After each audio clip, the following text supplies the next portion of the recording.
guys, good morning. Good morning sa lahat. Ay, good morning. Ay, good afternoon natin guys. Kasi alas 12 na. So, good afternoon sa lahat. And good afternoon everyone. Good evening. Uh, good morning sa laing bansa. Ayun guys, wala tayong ibang luto tayo. Yan ang gagawin natin for today's video. Nantok naman ako. So, luto tayo guys. Luto tayo ng ito. Anong tawag dito? Batong sa Bisaya. Sa Spanish is frijoles. Ano to sa Tagalog guys? Ito. Ano nga ba to sa Tagalog guys? Hindi ko na alam. Tapos haluan ko to ng squid fish ball. Yan yung halo natin. Ano tawag nito sa Tagalog guys? Ito no? Batong sa Bisaya. Kalimutan ko. So yan ang gagawin natin for today's video. Magluluto po tayo ng gulay para sa ating lunch.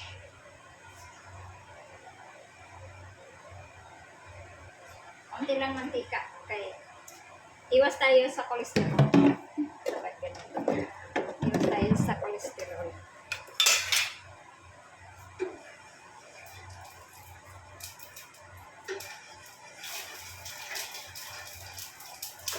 Ito po yung ating recado. Ano lang, bawang at saka sibuyas.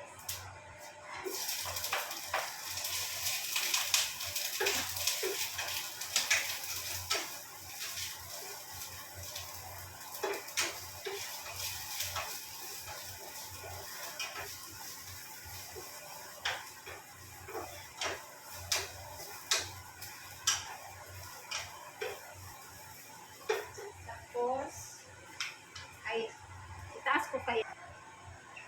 Kasi sunod natin yung bawang.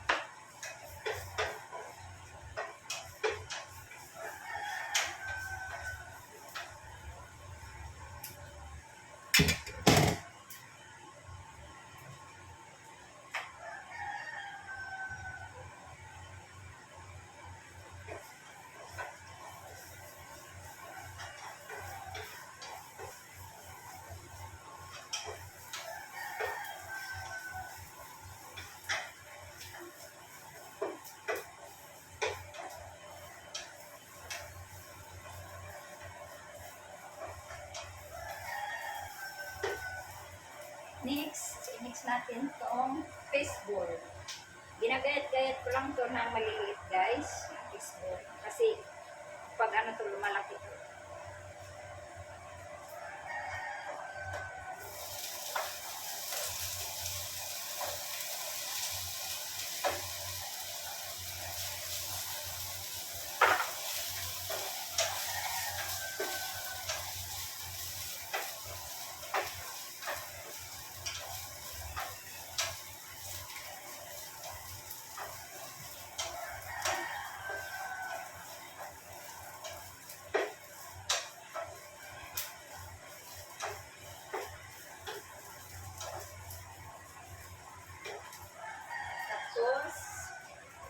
I-mix natin itong ano nang natawag dito guys sa Tagalog, string beans sa sa English, ano nga ba ito sa Tagalog?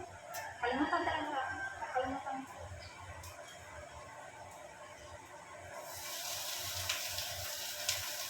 Sitaw, alam ko na guys, sitaw pala sa Tagalog.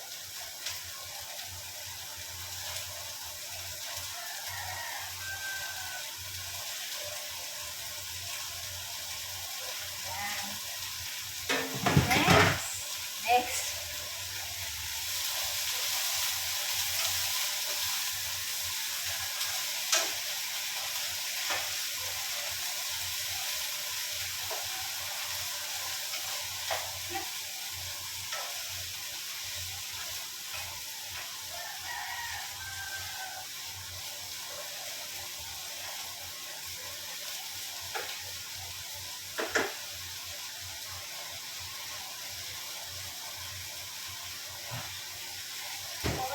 Natin siya dito.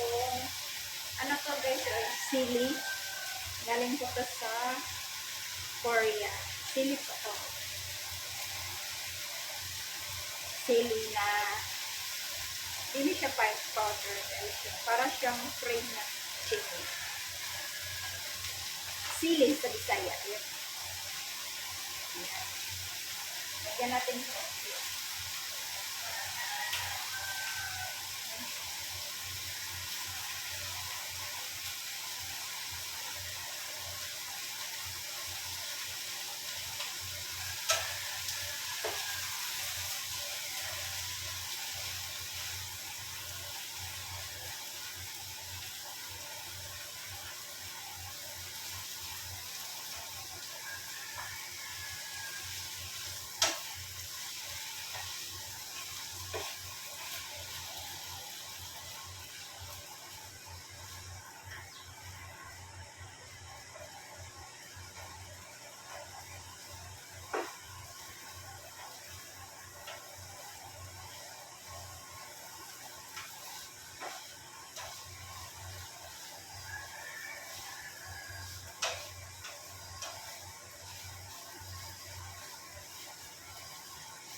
Ayan.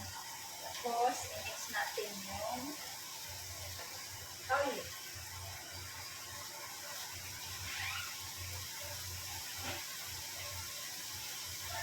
Mix natin yung soy sauce. Adobo na may ano guys. Ini adobo siya.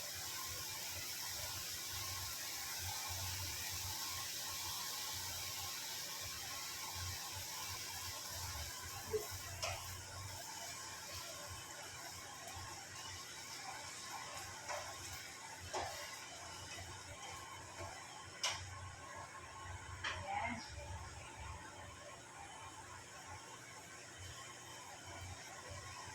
Kita ba ninyo? O, dala. Dito ko lang kayo. Ay, dito na nga lang. Dito na nga lang. Ayan, maingay na naman yung ating cellphone. Ayan na yung tsura ni Chris.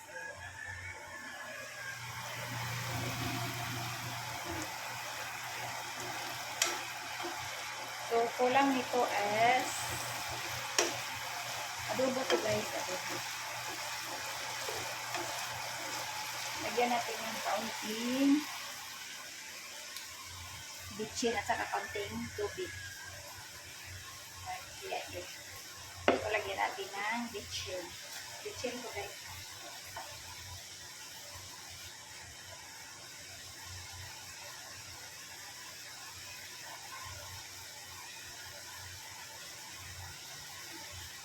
Hindi na natin lagyan ng asin kasi baka maalat. Depende na lang kung kulang ang tubig.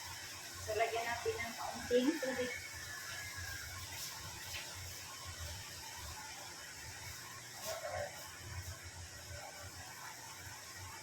Para hindi siya makulit.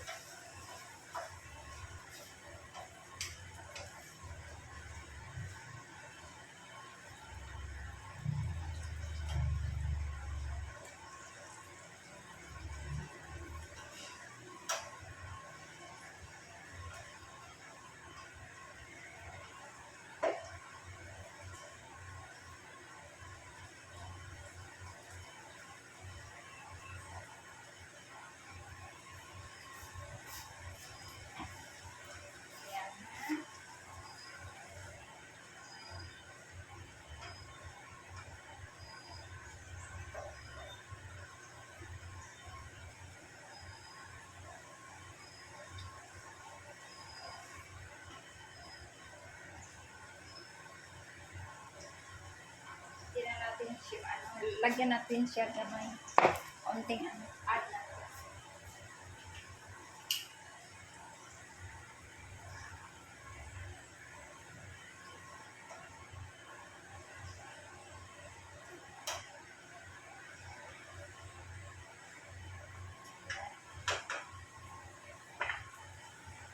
Tapos takpan natin kaunti.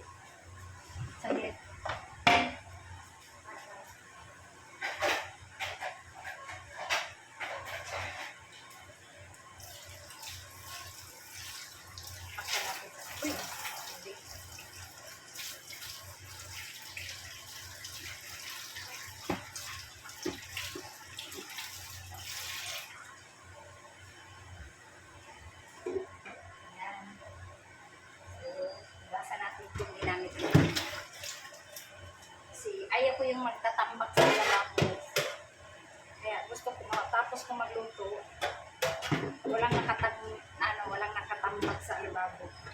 Kaya, ang ginagamit ko is sinusunod ko ang paghugas.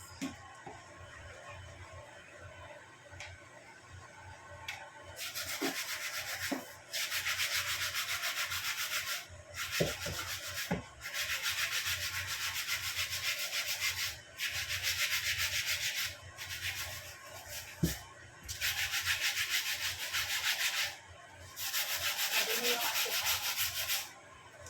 iskisin natin.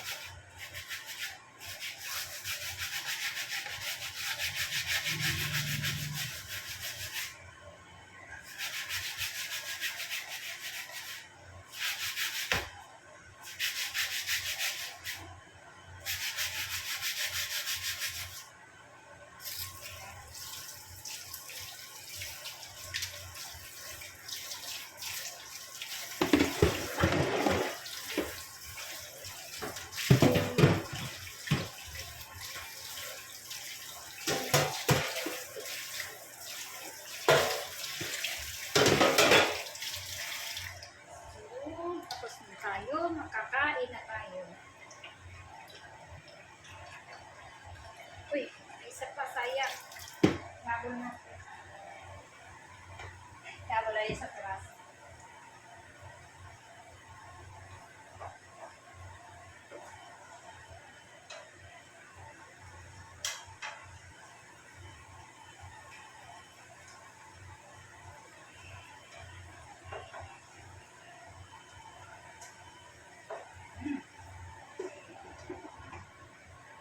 Sarap na.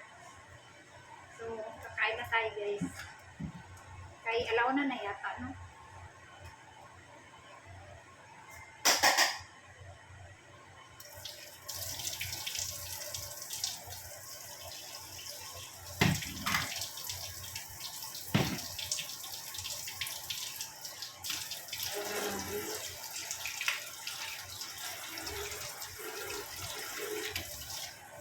Ayan. So, tapos na tayo nagluluto.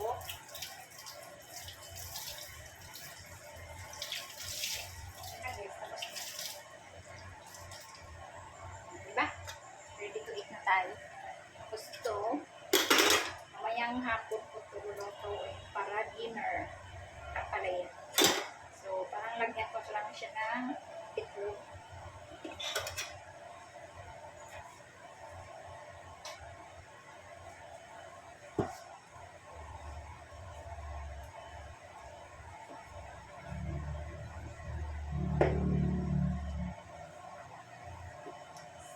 Ayan na.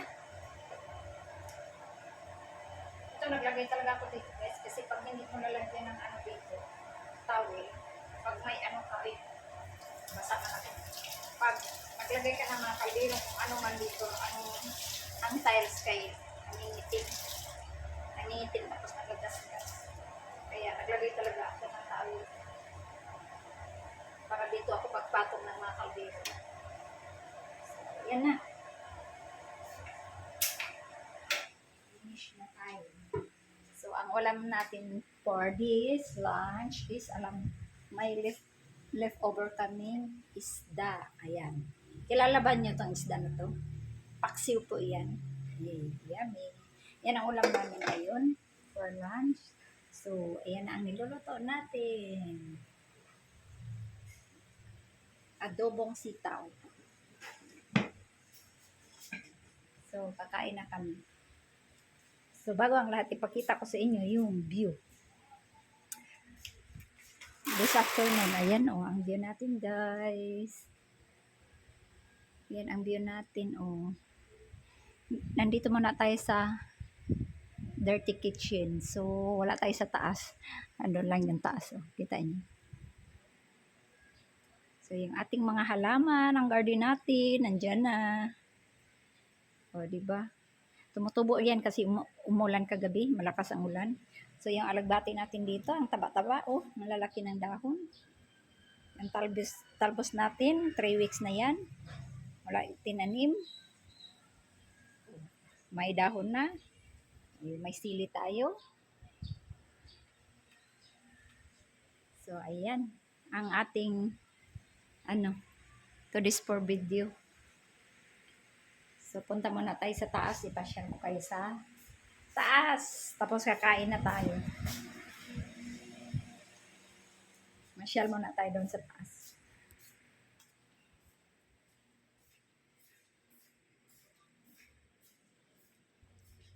Kumustahin mo muna natin yung mga rabbit dito. Ayan, kumustahin natin yung rabbit. Mga rabbit dito. Kumustahin natin. Nakakain ba ito? Ang ating mga alaga, nandito. Kumusta ng ating mga alagang rabbit dyan? Ayan na sila. Gutom siguro. Ay, hindi pala. May pagkain pala sila. Hello, Rab. Hello, Rab. Hello, Rab. Hello, Beth. Ito babae kasi itong brown. Tapos lalaki yung puti. So, gustong-gusto ko yung puti kasi ano siya, pulang-pula ang mata niya. Tapos ito naman, si Beth is dark ang mata talaga niya. Si Rab at saka si Beth. Tingnan niyo sila. Tapos yung dito naman, yung aming makulit na aso, yung pagkain niya hindi na inubos. Maarte na po yung mga aso namin kasi pag walang ulam, di yan sila kumakain. Tingnan nyo. Nilagyan lang ng asin, bitchin yan. Tapos kung hindi pa ang pagkain nila hindi iinitin, hindi rin nila kakainin yan. So, ang daming tira. Ayan, Aarte yan, mga ano na yan. Mga alaga namin. Ang daming tira ng mga pagkain nila.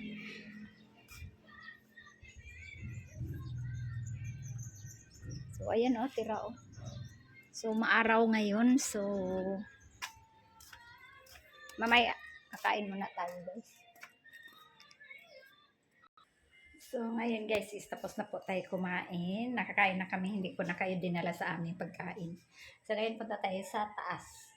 Punta tayo doon sa itong paboritong view. So, let's go.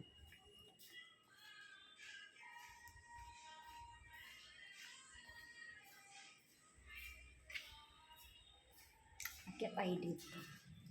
Kaya tayo sa ating paboritong view. Medyo mga araw-araw ngayon guys.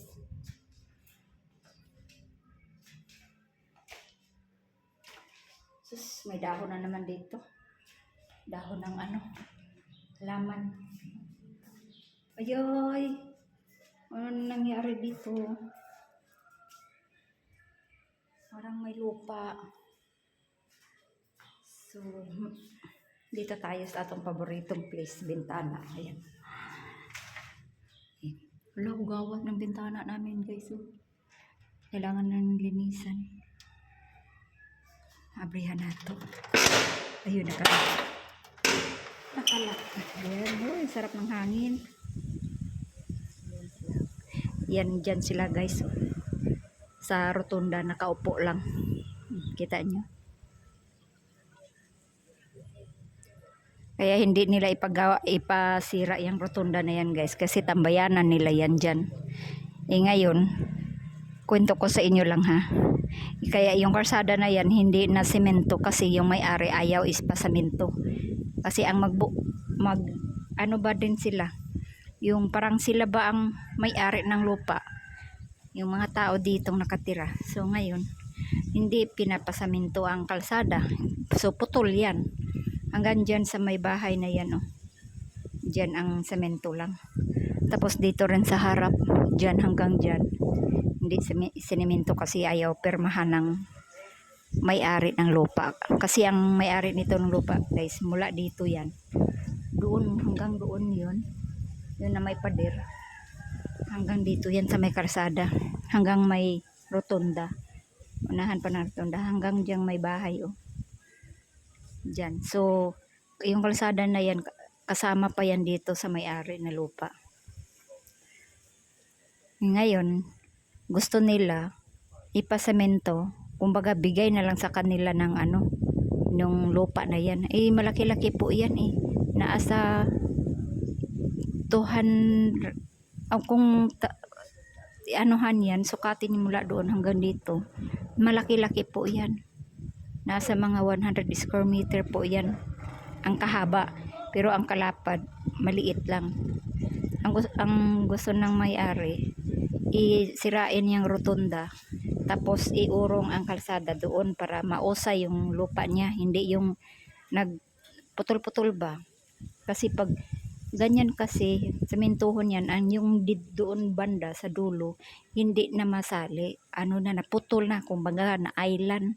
So, ano na namang gagawin dyan sa naputol na ano na yan, yung doon banda. Sa tabi, kabilang tabi ba? Anong gagawin ng may-ari yan? Hindi na magamit.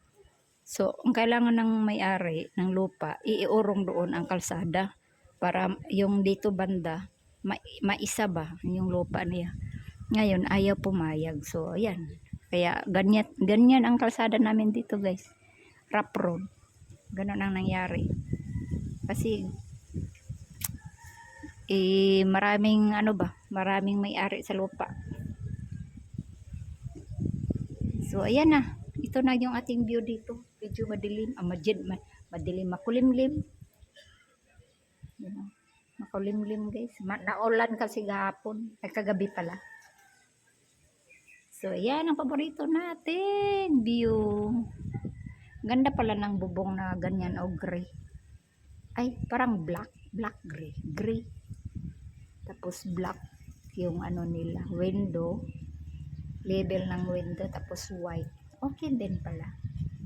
So, dito tayo sa taas. Ay, sa terrace. Dito tayo sa terrace. Lakas ng hangin dito sa taas. Wow! Ang lakas ng hangin. So, dito tayo araw. Yan na. Yan ang view natin dito, guys. Ang tricycle namin. So, bababa muna tayo kay bigyan ko ng pamasahe ang aking pamangkin.